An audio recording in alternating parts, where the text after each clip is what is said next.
ഒരു royal Enfield bullet എടുക്കുമ്പം, അതായത് യൂസ്ഡ് ബുള്ളറ്റ് എടുക്കുന്ന സമയത്ത് നമ്മൾ എന്തൊക്കെ ശ്രദ്ധിക്കണം എന്നുള്ളതും, അത് എടുക്കുന്നത് ഒരു വെർത്താണോ, അതായത് ബാക്കിയുള്ള വണ്ടിനെ അപേക്ഷിച്ച് നോക്കുകയാണെങ്കിൽ ഒരു ലാഭമാണോ നഷ്ടമാണോ എന്നുള്ളതാണ് ഞാൻ പറയാൻ ആഗ്രഹിക്കുന്നത് കേട്ടോ.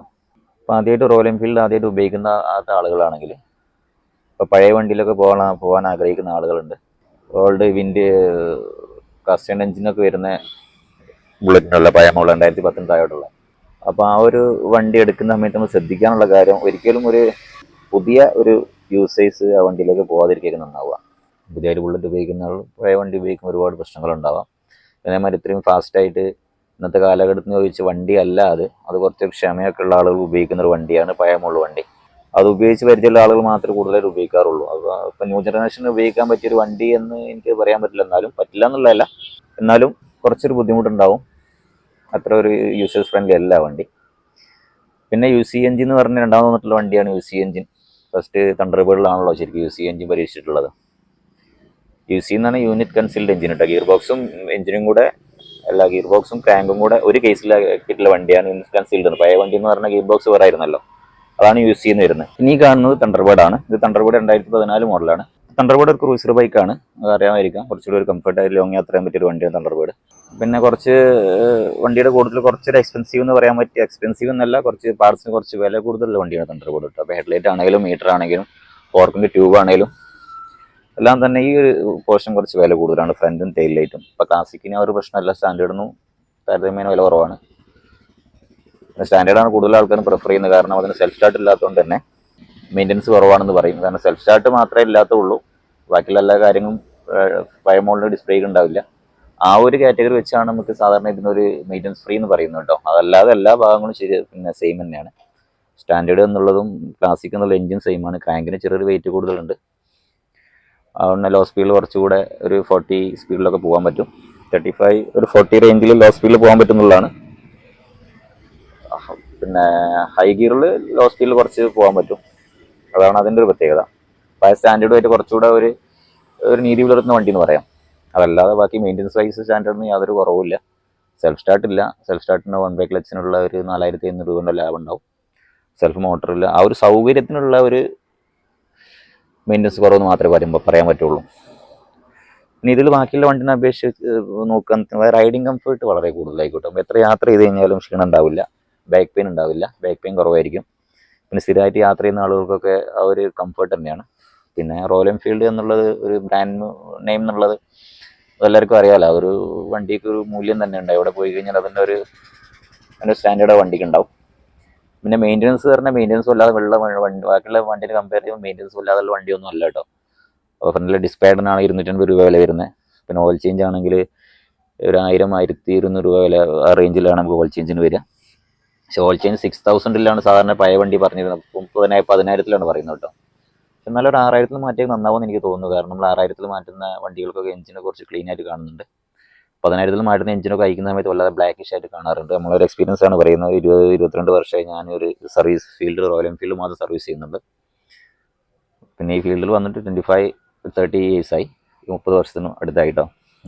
സർവീസിലേക്ക് വന്നിട്ട് 22 വർഷമായിട്ട് ഞാൻ റോയൽ എൻഫീൽഡ് മാത്രമേ ചെയ്യുന്നുള്ളൂ.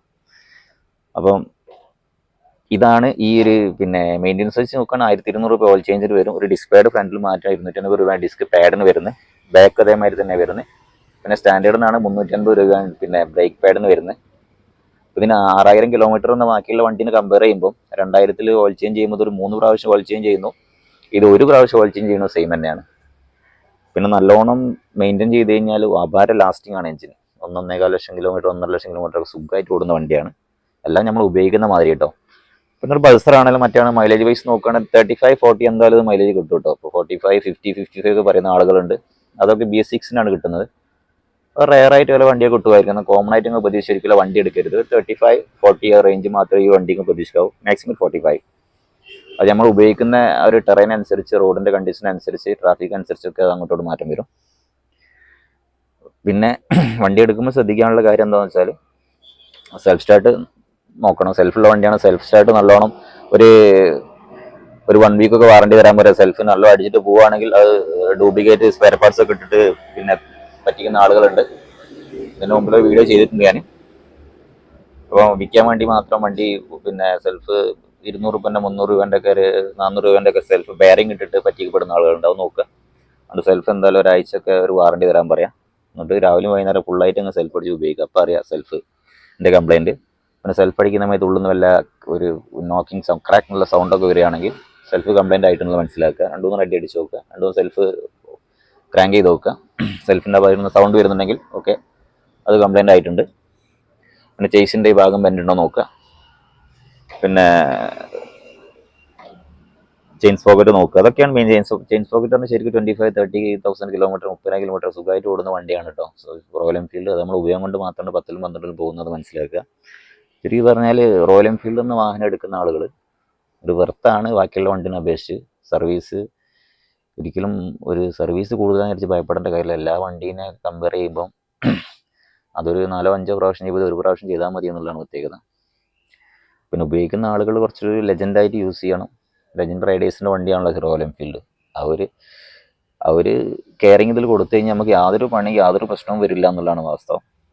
അപ്പോൾ ഇതിൻ്റെ ഫുള്ളായിട്ടുള്ള ഡീറ്റെയിൽസ് റോയൽ എൻഫീൽഡ് വാഹനം നമുക്ക് വാങ്ങിക്കുന്നതിനെ കുറിച്ച് പിന്നെ എല്ലാ കാര്യങ്ങളും അടുത്ത വീഡിയോയിൽ പറയാം. വളരെ ഡീറ്റെയിൽസ് പറഞ്ഞപ്പോൾ ഇരുട്ടായിട്ട് വീഡിയോ എടുക്കാൻ കുറച്ച് ഇരുട്ടായി. അത് അധികം പറയാൻ പറ്റില്ല, ഇത്ര പ്രതീക്ഷിക്കാതെ പെട്ടെന്ന് ഇരുട്ടായി. അതുകൊണ്ട് അടുത്ത വീഡിയോ ഞാൻ ഈ റോയൽ എൻഫീൽഡിൽ ഏതൊക്കെ ഭാഗങ്ങൾ ശ്രദ്ധിക്കണം എന്നുള്ളതും പിന്നെ എന്ത് സംശയം ഉണ്ടെങ്കിൽ റോയൽ എൻഫീൽഡ് ബന്ധപ്പെട്ട് എന്ത് സംശയം ഉണ്ടെങ്കിൽ കമൻറ്റ് ചെയ്താൽ അത് മറുപടി തരുന്നതാണ്. പിന്നെ നിങ്ങൾക്ക് ഏറ്റവും ചുരുങ്ങിയ ചിലവിൽ ഒരു റോയൽ എൻഫീൽഡ് ഉപയോഗിക്കണമെന്നുള്ള 2014 മുന്നുള്ള വണ്ടി നല്ല കിട്ടുകയാണെങ്കിൽ ഏറ്റവും നല്ലതായിരിക്കും. നല്ല വണ്ടിയാണ് കേട്ടോ. ലോ കിലോമീറ്റർ ഓടി 2014 മുന്നുള്ള വണ്ടിയാണ്. അതേപോലെ 2017 BS4 വരുന്ന വണ്ടിയും BS4 മുന്നുള്ള വണ്ടികൾക്ക് ഒരുപാട് കംപ്ലയിൻറ്റ്സ് കുറവാണ്. അപ്പോൾ ഫസ്റ്റ് BS4 ആയിട്ട് എൻ്റർ ചെയ്തിട്ടുള്ള ഭാഗങ്ങൾ കുറച്ച് മിസ്സിങ് പ്രശ്നങ്ങൾ കാണാറുണ്ട്. അതൊക്കെ നമ്മൾ സാധാരണ കുറച്ചൊക്കെ നമുക്ക് ബ്ലോക്ക് ചെയ്ത് കൊടുക്കുകയാണ് ചെയ്യുക, BS3 കൺവേർട്ട് ചെയ്ത് കൊടുക്കുകയാണ് ചെയ്യുക. അപ്പോൾ ഒരു മൈലേജ് ചെറിയൊരു പ്രശ്നം കാണിക്കാറുണ്ട്.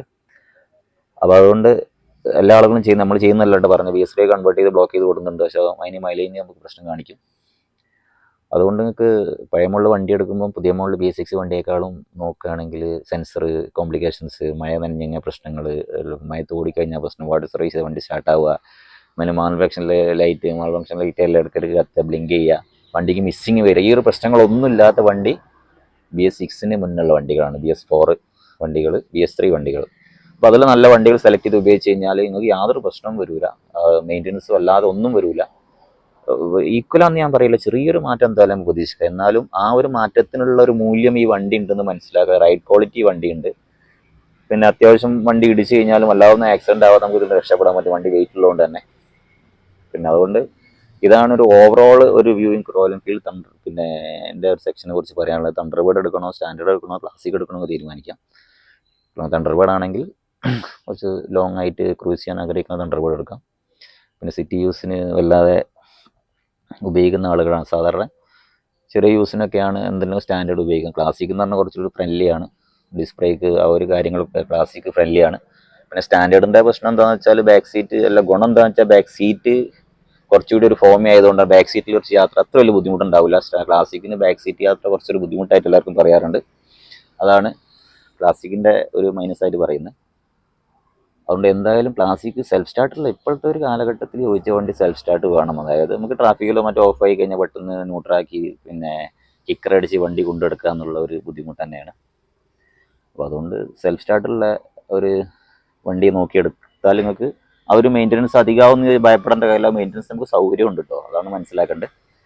അതാണ് ഒരു ഓവറോൾ വ്യൂ ആയിട്ട് ഇപ്പോൾ ഈ ഒരു സമയത്ത് പറയാനുള്ളത്. അടുത്ത വീഡിയോ നാളെ അതിൻ്റെ ഡീറ്റെയിൽസ് ആയിട്ട് അടുത്തൊരു വീഡിയോ ഞാൻ ചെയ്തുതരാം. Thanks for watching.